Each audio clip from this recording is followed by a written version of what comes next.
அன்பான மாணவர்களே, இன்றைய தினம் நாம் கெப்பாசிட்டர்ஸ் என்று அழைக்கக்கூடிய மின்தேக்கிகளை பற்றி அறிந்து கொள்ள இருக்கின்றோம். மின்தேக்கிகள்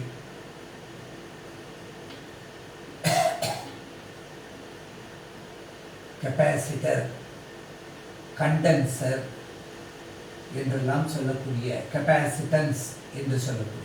கெப்பாசிட்டன்ஸ் என்பது ஃபினாமினா, கெப்பாசிட்டர் என்பது அதனுடைய அந்த சாதனத்தினுடைய பெயர். எப்படி ரெசிஸ்டர் என்பது மின்தடை என்று அழைக்கின்றோமோ, அந்த ரெசிஸ்டன்ஸ் என்பதே நமக்கு அந்த கருத்தினை கொடுக்கக்கூடியதாக இருக்கிறது, மின்தடையினை கொடுக்கக்கூடியதாக இருக்கின்றது. அப்போ ரைஸ் என்று சொன்னால் ஆங்கிலத்தில் அரிசியினை குறிக்கக்கூடியது. நம்ம சாப்பிடும் பொழுது கொஞ்சம் ரைஸ் போடுங்க அப்படின்னு சொன்னால் அது சாதத்தை கொடுக்கக்கூடியது. அதுபோல் கெப்பாசிட்டன்ஸ் என்று சொல்லக்கூடியது அது ஒரு சாதனமாக விளங்கும் பொழுது கெப்பாசிட்டர், மின்தேக்கி என்று சொல்லுகின்றோம். அதே அது ஒரு பண்பாக அமையும் பொழுது மின்தேக்கு திறன் என்று நம்ம சொல்லுகிறோம். கெப்பாசிட்டன்ஸ் என்பதை என்னென்னு சொல்கிறோம்? மின்தேக்கு திறன் என்று குறிப்பிடுகின்றோம். ரொம்ப முக்கியமான ஒரு கருத்து இயற்கை அல்ல, அதுவும் நிலைமின்னியல்ல. அதாவது நிலைமின்னியல்ல மின்னூட்டங்களை பற்றி, சார்ஜஸை பற்றி நம்ம பார்க்கின்றோம். ஒவ்வொரு சார்ஜும் அதனை சார்ந்து ஒரு மின்புலத்தினை ஏற்படுத்துகின்றது. அதனால் வெளியிலிருந்து, அதாவது அந்த மின்புலத்துக்கு வெளி, அதனை ஈரிலி என்று சொல்கின்றோம். அந்த ஈரில்லாத தொலைவில் இருந்து ஒரு அலகு மின்னூட்டத்தினை எடுத்து வர நாம் ஒரு வேலை செய்யப்பட வேண்டியிருக்கிறது. உதாரணத்திற்கு Q என்ற ஒரு மின்னூட்டத்தை கருத்தில் கொண்டால், இதுவரையிலும் அதற்கு ஒரு மின்புலம் இருக்கிறதாக இருக்கு அப்படின்னா, இந்த புள்ளியிலிருந்து ஒரு அலகு மின்னோட்டத்தை A என்ற இந்த புள்ளிக்கோ அல்லது B என்ற இந்த புள்ளிக்கோ எடுக்கலாம்.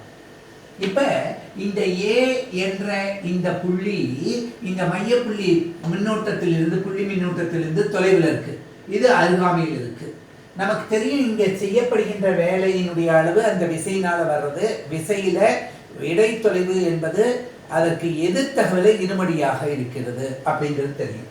அப்ப இந்த புள்ளியில் இருக்கக்கூடிய மின்னழுத்தம் வேறையா இருக்கு, இந்த புள்ளியில் இருக்கக்கூடிய மின்னழுத்தம் வேறையா இருக்கு. அப்ப இந்த ரெண்டு புள்ளிகளுக்கு இடையில உள்ள மின்னழுத்த வேறுபாடுகள் இருக்கு, அந்த வேறுபாடு என்ன என்பதை நம்ம பார்க்கின்றோம். அப்ப ஒரு புள்ளியில தேக்கி வைக்கப்படக்கூடிய மின்னூட்டங்களின் அளவு எதற்கு நேரிடை தொடர்பாக உண்டாக்கு? நம்ம செய்கின்ற இந்த வேலை அந்த மின்னழுத்த வேறுபாட்டுக்கு நேரிட தொடர்பு. எப்படி V proportional to I, V equal to ZI என்று மின்தடைகளை நம்ம வரையறுத்தோமோ, அதுபோல இங்க Q, அங்க I என்பது மின்னோட்டம், மின்னூட்டங்களின் ஓட்ட வீதம் அப்படின்னு நம்ம தெரிஞ்சுக்கிட்டோம். இங்க மின்னூட்டமே, அப்ப Q proportional to V அல்லது Q equal to C into V என்று நம்ம எடுத்துக்கிறோம். அப்ப Q equal to C into V அப்படின்னு சொன்னா, இந்த C என்பது எதற்கு சமமாக இருக்கிறது? Qவுக்கும் Vக்கும் இடையில் உள்ள ஒரு தகவாக அமைகின்றது. இத கூலூம் அப்படிங்கிற அலகுனால அளக்கிறோம், இத வோல்ட் என்ற அலகுனால அளக்கிறோம்.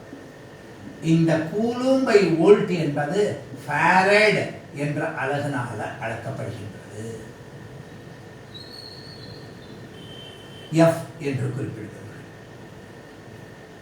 அப்ப the capacitance of a capacitor, a conductor, is defined as the ratio of charge to potential. மின்னூட்டத்திற்கும் மின்னழுத்த வேறுபாட்டிற்கும் இடையிலான தகவே மின்தேக்கு திறன் என்று வரையறுக்கப்படுகின்றது. இதை முதல்ல நம்ம சாலிடா ஞாபகம் வச்சுக்கணும். அப்ப ஸ்டாண்டர்டா நமக்கு தெரிய வேண்டியது என்ன? C equal to Q by V என்பதாக அமைகின்றது. இது ஃபாரட் என்ற அலகுனால குறிக்கப்படுகிறது. ஒரு ஃபாரட் என்பது ஒரு கூலும் பை ஒரு வோல்ட் என்பதற்கு சமமாக அமையும். ஆனால் நடைமுறையில் இந்த ஃபாரட் என்பது மிகப்பெரிய அளவு. இப்போ கிலோகிராம் என்பது நம்ம நிறைக்கு வச்சிருந்தா கூட தங்கம் வாங்குறதுக்கு கிலோகிராமில் சொல்ல மாட்டோம், கிராம்களில் தான் சொல்லுவோம். ஒரு பவுன் அப்படிங்கிறது 8 கிராம் தான். அதே ஏறத்தாழ 40,000 ரூபாய் வரையிலும் இருக்கு இன்னைக்கு. அப்போ நம்ம இந்த அடிப்படை அலகில் பார்க்கும் பொழுது நம்ம மைக்ரோ ஃபாரட் அல்லது பிகோ ஃபாரட். மைக்ரோனா 10⁻⁻6 ஃபாரட், பீக்கோனா 10⁻⁻12 ஃபாரட். ஆக மைக்ரோ ஃபாரட். மில்லினா என்ன இருந்திருக்கும்? 10⁻⁻3 ஹென்ரியில், மில்லி ஹென்ரியில் வரும், மைக்ரோ ஹென்ரியில் வரும். இது மைக்ரோ ஃபாரட், பீக்கோ ஃபாரட்ல அடிக்கடி நம்ம பயன்படுத்தக்கூடியதாக இருக்கும். ஆக மின்தேக்கு திறன்ல எந்த அடிப்படை அலகுகளை நம்ம பயன்படுத்துறோங்கிறத பற்றி முதல்ல நம்ம பார்க்கிறோம்.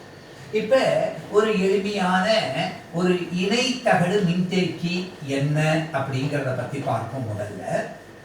அடுத்தது அந்த இணைத்தகடு மின்தேக்கியினுடைய 2 தகடுகளுக்கு இடையில, இணைத்தகடுன்னு சொன்னாலே 2 தகடு இருக்குன்னு தெரியுது. அதனால தான் இந்த மின்தேக்கியை எப்பொழுதுமே நம்ம என்ன சிம்பல் போட்டு காமிக்கிறோம்? இப்படி 2 கோடுகள் சமமாக போட்டு காமிச்சா அது மின்தேக்கி.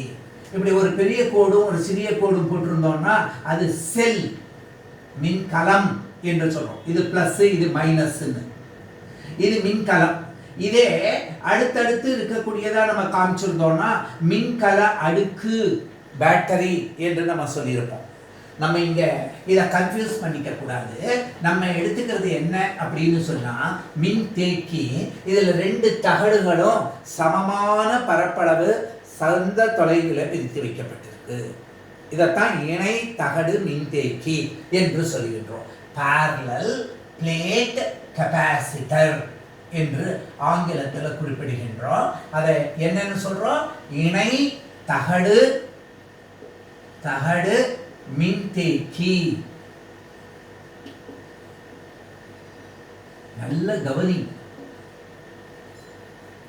சி என்ற குறியீட்டினால அளக்கப்படுறது, ஃபாரட் என்ற அலகுனால அளக்கப்படுறது. சி என்பது குறியீட்டு பேர். சரி சார், இதுக்கு நமக்கு அடிப்படையா நமக்கு என்ன தெரியும் அப்படின்னு கேட்டா, பழைய வகுப்புகளில் நம்ம படிச்சிருக்கோம். காஸ் விதியில 2 தகடுகளுக்கு இடையில் உள்ள மின் அழுத்த வேறுபாடு, மின் புலம், இவற்றை நம்ம கணக்கிட்டு பார்க்கும் பொழுது நமக்கு என்ன கிடைச்சது? E = σ/ε0 என்று கிடைச்சது. 2 தகடுகள் இப்படி எடுத்துக்கிறோம். இப்படி எடுத்துக்கிட்டா இந்த தகடுக்கும் இந்த தகடுக்கும் இடையில d தொலைவு இருக்கு. இந்த தகட்டினுடைய பரப்பளவு,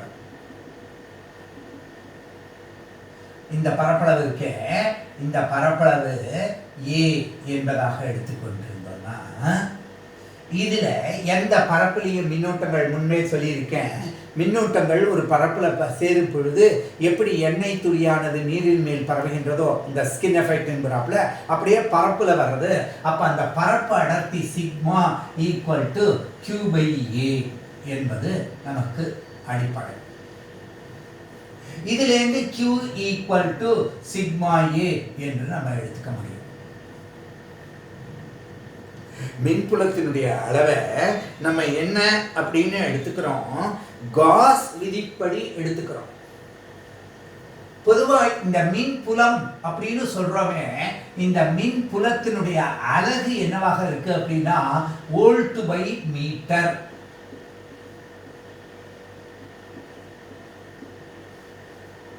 இது காஸ் விதியிலிருந்து பெறப்பட்டது. இதுல இருக்க இந்த சிக்மாங்கிறது மின்னூட்ட பரப்படர்த்தி. அந்த பரப்படர்த்தி சிக்மா = Q/A என்று எடுத்துக்கிறோம். அதனால Q = σA என்று வரையறுக்கலாம். சரி சார், நமக்கு மின் புலத்துக்கும் மின் அழுத்த வேறுபாட்டுக்கும், இந்த 2த்துக்கு நடுவில் இருக்கிற மின் அழுத்த வேறுபாடு என்னவாக இருக்கு அப்படின்னு கேட்டா V என்று சொன்னா என்னன்னு தெரியும்? E = V/d. இதனால தான் வோல்ட் பை மீட்டர்னு அழகே வர்றது. இது காஸ் விதிப்படி கிடைச்சது.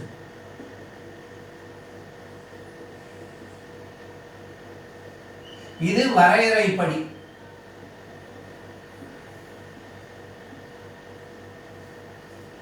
அப்ப E equal to V by D என்று சொல்லலாம். இப்ப இத சமன்பாடு 1, இத சமன்பாடு 1ன்னு சொல்லுவோம் வரையறைய. இத சமன்பாடு 2ன்னு சொல்லுவோம். அப்ப இது சமன்பாடு 3ன்னு சொல்லுவோம். இத சமன்பாடு 4ன்னு சொல்லுவோம். அப்ப இத சமன்பாடு 5ன்னு சொல்லுவோம். தெளிவா தெரிஞ்சுக்கிறதுக்கு. அதனால என்ன, இப்ப இந்த இரண்டாவது சமன்பாடும் ஐந்தாவது சமன்பாடும் ஒன்றுதான். அந்த காரணத்தினால நம்ம என்ன எழுத முடியும் அப்படின்னு பார்க்கிறோம்.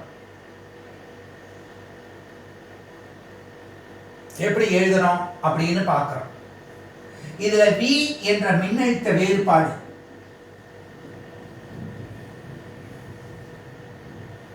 கருத்தாக்கத்தின்படி வர்றது. அந்த V equal to E into D என்று கிடைக்கின்றது. V equal to E into D. சரி சார், இந்த V E என்பதற்கு இந்த சமன்பாட்டிலேருந்து எதை பதிலிடலாம் அப்படின்னு பார்த்தா sigma by epsilon 0 into D என்று கிடைக்கும். ஆனா சிக்மா ஈக்குவல் டு என்னன்னு தெரியும், Q பை A ன்னு தெரியும். அப்ப சிக்மாவுக்கு அந்த Q பை A பிரதியிட்டோம் அப்படின்னு சொன்னா Q divided by A epsilon 0 into D என்று நமக்கு கிடைக்கிறது. இது ஒரு வாய்ப்பாடு. இந்த வாய்ப்பாட்டை ஆறாவது வாய்ப்பாடா சொல்லுவோம். இப்ப நம்ம என்ன கண்டுபிடிக்கணும் அப்படின்னு பார்த்தா நல்லா கவனிச்சு பாருங்க. நம்ம கண்டுபிடிக்க வேண்டியது மின்தேக்கியினுடைய மின்தேக்கு திறன் மதிப்பு. அந்த மின்தேக்கு திறனுடைய மதிப்பை என்னன்னு கண்டுபிடிக்கலாம். இப்ப சாதாரணமா பாருங்க, C equal to we know that C equal to Q divided by V. இப்ப Q divided by V ஓட மதிப்பு என்ன இருக்கு, Q D. இந்த A எப்சிலான், இந்த எப்சிலான் 0ங்கிறது என்னன்னு சொன்னோம், ஊடகத்தின் விடுதிறன், காற்று அல்லது வெற்றிடத்துக்கு. இது epsilon equal to epsilon 0 epsilon R விடுதிறன். எலக்ட்ரிசிட்டில இது இங்கிலீஷ்ல பெர்மிட்டிவிட்டி. இந்த எப்சிலான் 0ங்கிறத வந்து அப்சல்யூட், அதாவது வெற்றிடத்தின்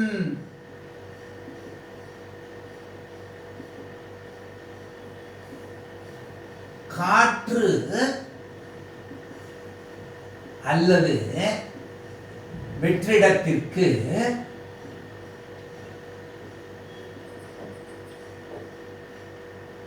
எப்சிலான் R னுடைய மதிப்பு 1 என்று இருக்கு. குறுமிதியிலேயே படிச்சிருக்கோம் இதை பத்தி எல்லாம் நம்ம நிறைய.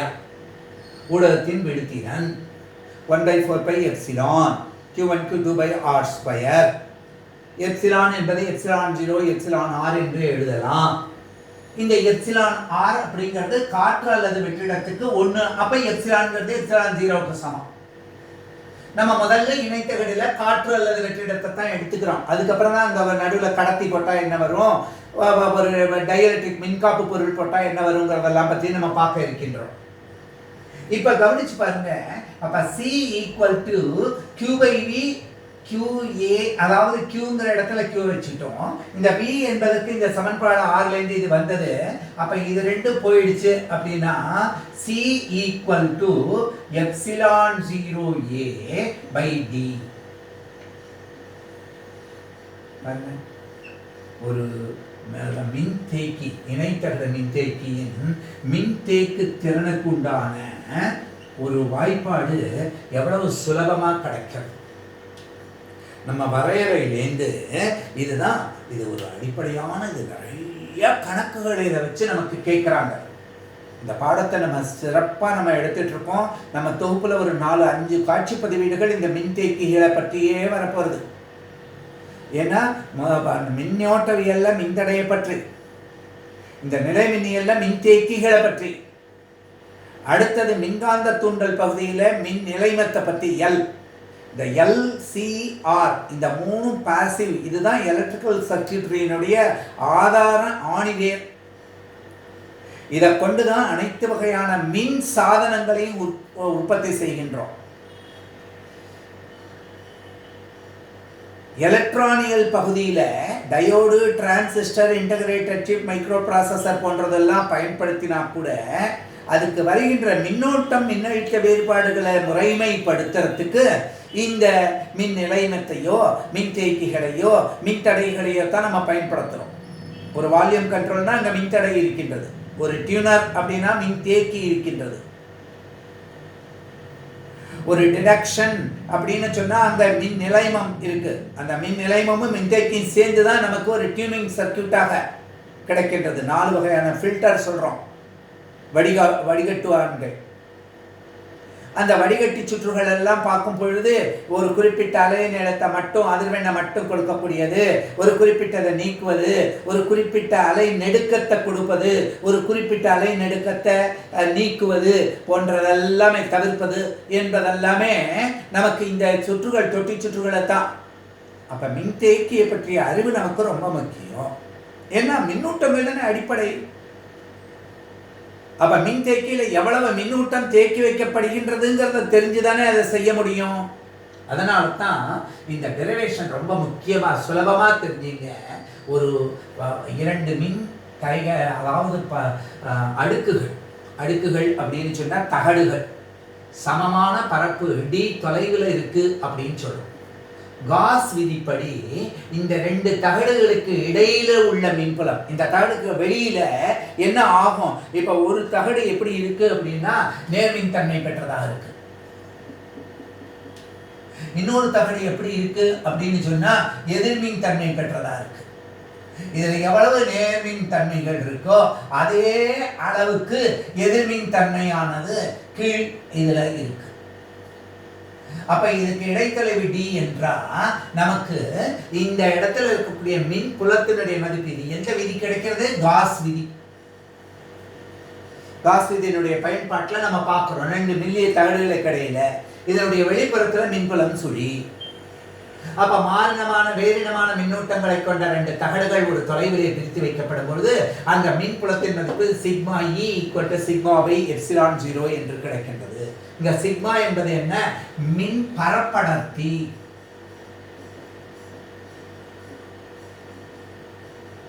அந்த சிக்மா = Q/A.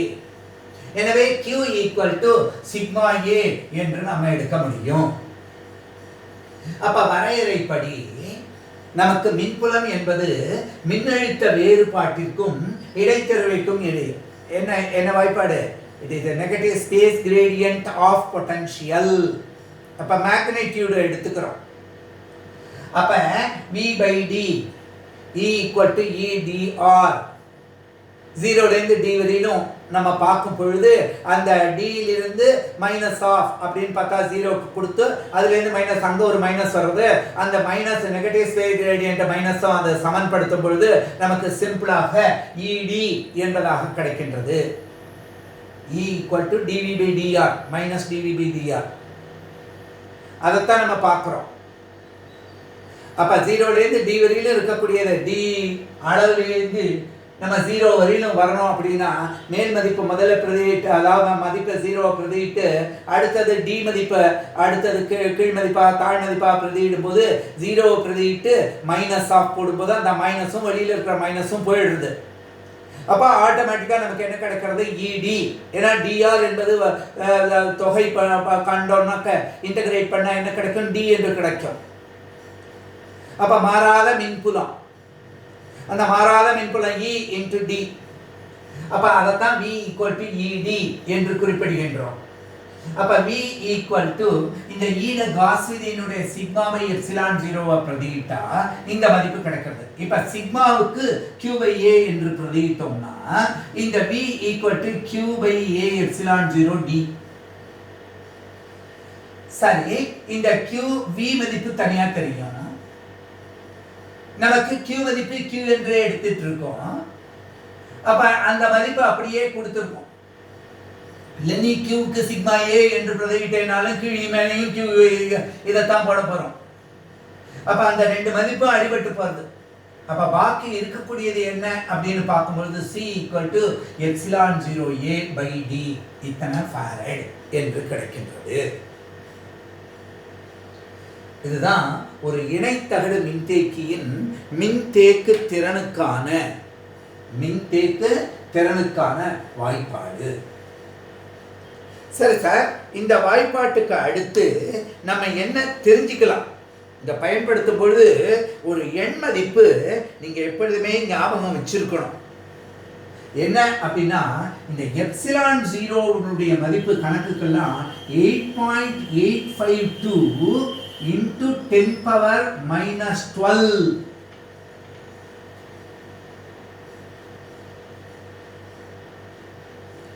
சரி சார், இதுக்கு அழகு என்னவா இருக்க முடியும் அப்படின்னு பார்த்தா ரொம்ப ஈஸியாக கவனிச்சுங்க.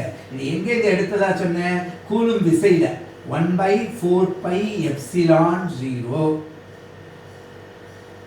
Q1 Q2 divided by R square. இதுதான் மூலம் வாய்ப்பாடு கூலும் விதியில். இப்போ இதில் இந்த எப்சிலான் 0ங்கிறத இங்கே கொண்டு வந்திருந்தா இந்த 1/4 கணித மாறிலி மேத்தமேட்டிக்கல் கான்ஸ்டன்ட் அதை விட்டுருங்க. அப்போ 1/Fன்னு வரப்போகிறது. இங்கே Q1 Q2 இருக்கு, இங்கே R ஸ்கொயர் இருக்கு. இதுக்கு அலகு கிடையாது, இதுக்கு அலகு உண்டு. Coulomb into coulomb square. இந்த Fங்கிறது என்ன? விசை.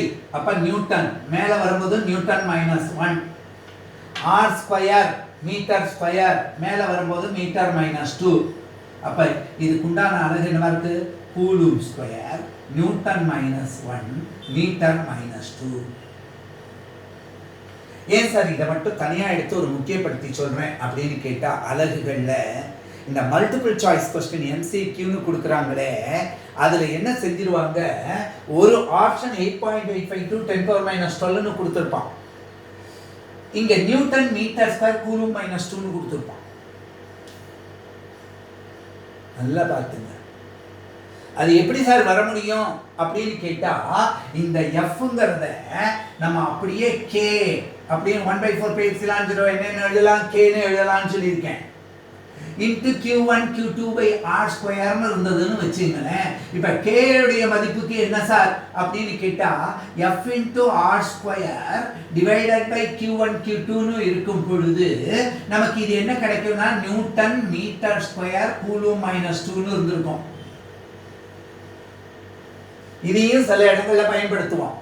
அப்படியே 1/4 9 into 10⁻9 அப்படின்னுட்டு அப்படியே பயன்படுத்துறோம் பாருங்க. அங்க அந்த வாய்ப்பாடுக்கு அந்த மதிப்பு வரும். ஆனா இங்க எப்சிலான் 0 விடுதிறன், அதாவது என்ன, ஊடகத்தினுடைய காற்று அல்லது வெற்றிடத்திற்கான விடுதிறன் அப்படிங்கிறத பார்த்தா 8.852 into 10⁻12 coulomb square newton -1 metre -2.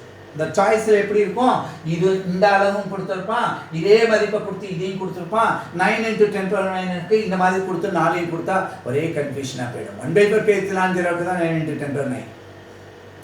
இதுக்கு 8.852 10⁻12 தான். அதே சமயத்துல இந்த அலகு மதிப்பு இப்படி இருக்கு. ஆக ஒரு எளிமையான பகுதி தான் முதல் பகுதியா நம்ம பார்க்கிறோம். அதாவது ஒரு இணைத்தகடு மின்தேக்கி. இதுல வரையறை என்ன அப்படின்னு நம்ம சொன்னோம், அதை கவனிங்க. ஒரு மின்தேக்கு திறன் என்பதை எவ்வாறு வரையறுக்கப்படுகின்றது?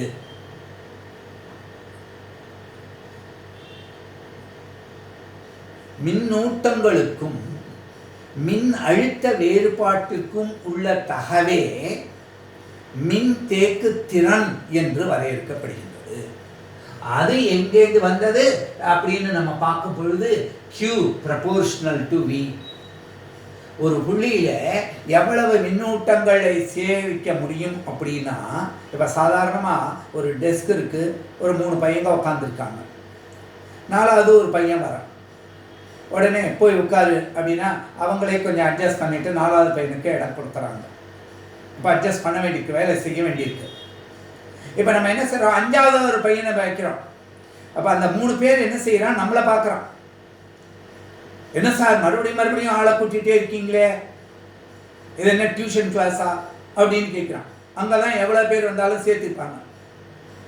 அப்போ அங்கே இன்னும் கொஞ்சம் ஜாஸ்தி. அப்போ 5வது பையன் வந்து உட்காரும் பொழுது இன்னும் அதிகமான வேலை அங்கே ஏற்கனவே இருக்கிறது. அப்போ ஒவ்வொரு மின்னூட்டமும் தன்னை சார்ந்த ஒரு மின்புலம் இருக்குது. வெளியிலேருந்து ஒரு மின்னூட்டத்தை கொண்டு வர வேண்டும் என்றால் கூடுதலாக வேலை செய்ய வேண்டியிருக்கின்றது. இந்த கருத்தை வச்சுங்க. அதனால தான் Q proportional to V அல்லது Q equal to ஒரு மாறிலி, அந்த சாதனத்துக்கு உண்டான மாறிலி. அதைத்தான் மின் தேக்கு திறன், மின்னூட்டங்களை தேக்கி வைப்பதற்கான திறன். Capacitance, to hold, capacity, capacitance. இதைத்தான் ஆரம்பத்திலேருந்து நம்ம சொல்கிறோம். தமிழ் மீடியம் இங்கிலீஷ் மீடியம் ரெண்டுத்துக்குமே சுலபமான பகுதி தான் இது. சேர்த்து கவனிங்க. அப்ப அந்த தன்மையிலிருந்து Q proportional to V, Q equal to CV னா C equal to QV. இதுதான் டிஃபைனிங் ஈக்குவேஷன். இதைத்தான் நம்பர் 1 அப்படின்னு எடுத்திருக்கோம். காஸ் விதிப்படி நம்ம என்ன படிச்சிருக்கோம், காஸ் விதியின் பயன்பாடுகள்ல 2 இணை தகடுகள் வேறுவிதமான மின்னூட்டங்களை பெற்றிருந்தால் அவற்றின் இடையே ஒரு மின்புலம், அவற்றுக்கு வெளியே சுழி மின்புலமும் ஏற்படும். அப்ப அந்த மின்புலத்தின் காரணமாக அந்த மதிப்பு E equal to σ/ε0 V/m. அங்க சிக்மா என்பது பரப்படர்த்தி, மின் பரப்படர்த்தி, சர்ஃபேஸ் சார்ஜ் டென்சிட்டி, Q/A கூலும்/மீட்டர்². அதிலிருந்து Q என்பது சிக்மா A. இன்னென்ன பரப்புகளுக்கு இந்த சிக்மா என்பது வரையறுக்கப்பட்டதாக இருக்கிறது. அப்ப Q equal to sigma A. இந்த காரணத்திலிருந்து நம்ம என்ன தெரியும், நமக்கு வரையறைப்படி E அதாவது மின் அழுத்தத்திற்கும் இதற்கும் உள்ளான அடிப்படை வாய்ப்பாடு -dV/dr.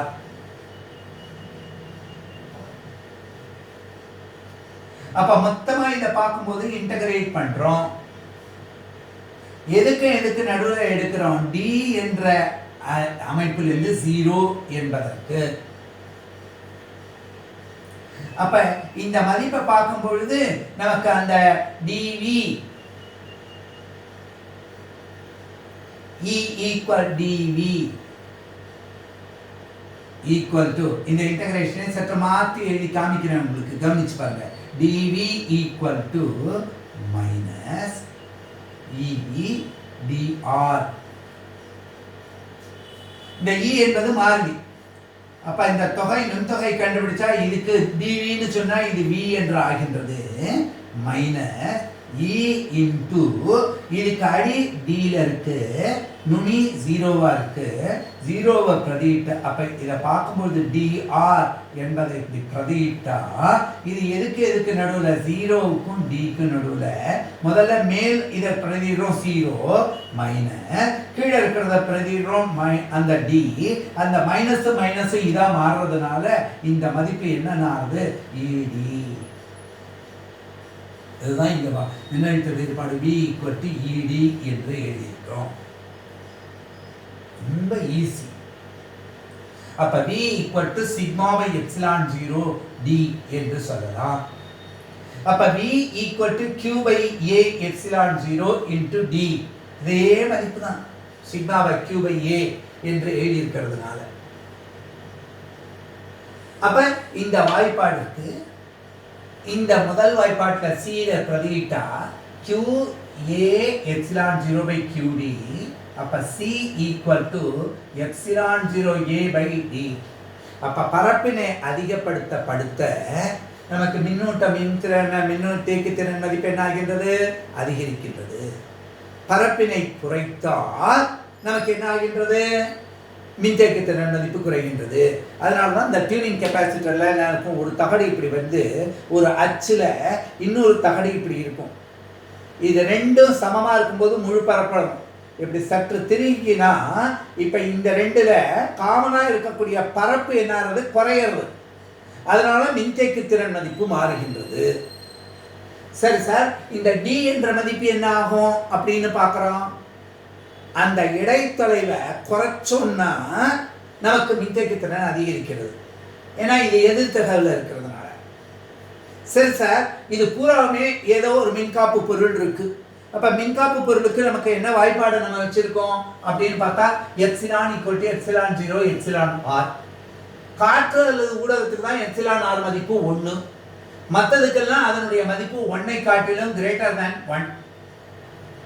அப்ப இந்த இடத்துல சி அப்படிங்கிறதுல epsilon R into epsilon 0 A by D அப்படின்னு வந்திருந்ததுன்னா நமக்கு இந்த மதிப்பு ஊடகத்தின் மதிப்பு இருக்கும் பொழுது ஒரே பரப்பளவு ஒரே இடைத்தொலைவு கொண்ட மின்தேக்கியில் நீ மின்தேக்கு திறனை எவ்வாறு அதிகரிப்பாய் அப்படின்னு கேட்டா அதுல ஒரு தகுந்த மின்காப்பு பொருளை டயலெக்ட்ரிக்கை இன்சர்ட் பண்றதுனால தானே அதுக்கு தகுந்தாப்புல என்ன அமைப்பு ஏற்படுகின்றது அப்படிங்கிறத நம்ம ஒரு கணக்கு போல அடுத்து பார்க்க இருக்கின்றோம். முதல்ல நம்ம தெரிஞ்சுக்கிற தன்மை என்ன அப்படின்னு கேட்டா ஒரு இணைத்தகடு எப்படி பாருங்க சுலபமா இருக்கக்கூடிய ஒரு வாய்ப்பாட்டை என்னென்ன விதத்தில எல்லாம் அதுக்கு மேல கொஞ்சம் கொஞ்சமா காம்ப்ளெக்ஸா பண்ண முடியும். இது காம்ப்ளெக்ஸ் இல்லை, கடினமானது இல்லை, சுலபமான ஒரு கேள்வி. இணைத்தகடு மின்தேக்கி.